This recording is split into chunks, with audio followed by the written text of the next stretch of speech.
என்னுடைய சாட்சியை நான் சொல்லியிருக்கிறேன். ஒரு நபர் எனக்கு மன்னிக்கவே முடியல. ஒரு ஊழிய கூட்டத்தில் போய் இருக்கும்போது என்னால பிரசனத்துல கனெக்டே ஆக முடியல. நான் என்ன நினைச்சேன், நமக்கு பிரசனத்துல கனெக்ட் ஆகலன்னா உடனே எல்லாரும் குறை சொல்லுவோம். நடத்துற ஆளு சரியில்லை, பாட்டு சரியில்லை, இன்ஸ்ட்ருமெண்ட் சரியில்லை, அது சரியில்லை. பார்த்தா எல்லாரும் வர்ஷிப் பண்ணிட்டு இருக்காங்க, நான் மட்டும் வர்ஷிப் பண்ணல. அப்ப என் கிட்டதான் பிரச்சனை. ஆண்டவர் ஆண்டவர் என்ன ஆண்டவர் என்ன ஆண்டவர் என்ன ஆண்டவர் அப்படி கேட்கும்போது ஆண்டவர் அந்த பர்சனுடைய ஃபேஸ் அப்படி முன்னாடி கொண்டு வந்தா. அந்த ஃபேஸ் வந்தது, என் ஃபேஸ் மாறிச்சு பாருங்க. அவ்வளவுதான்.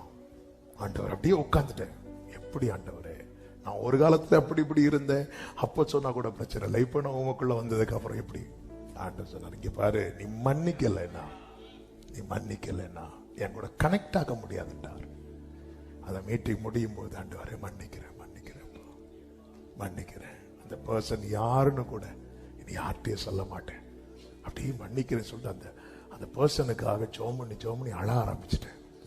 கொஞ்ச நேரம் ஆகல, ஒருத்தங்க பின்னாடி வந்து நம்மளை அப்படி ஹக் பண்ண அப்படி இருக்கும். அப்படி என்ன ஆண்டவர் வந்து அணைத்ததை நான் ஆவியில உணர்ந்தேன். ஆமா, எங்க அடுத்தடுத்து லெவல் வச்சிருக்காருங்க. நமக்கு எவ்வளவு மேன்மையை வச்சிருக்கிறார் தெரியுமா? எவ்வளவு மகிமையை வச்சிருக்கிறார் தெரியுமா?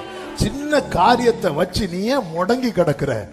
யாக்கோபே, உனக்குள்ளே ஆசீர்வாதத்தை வைத்திருக்கிறார். உன் மேல இருக்கிற ஆசீர்வாதத்தை அனுபவித்ததும் நீ எட்டி உதைச்சிட்டு போயிராத. உனக்குள்ள இருக்கிற ஆசீர்வாதம் அநேகருக்கு கர்த்தர் உன்னை வெளிச்சமாய் வைத்திருக்கிறார். ஆமென்.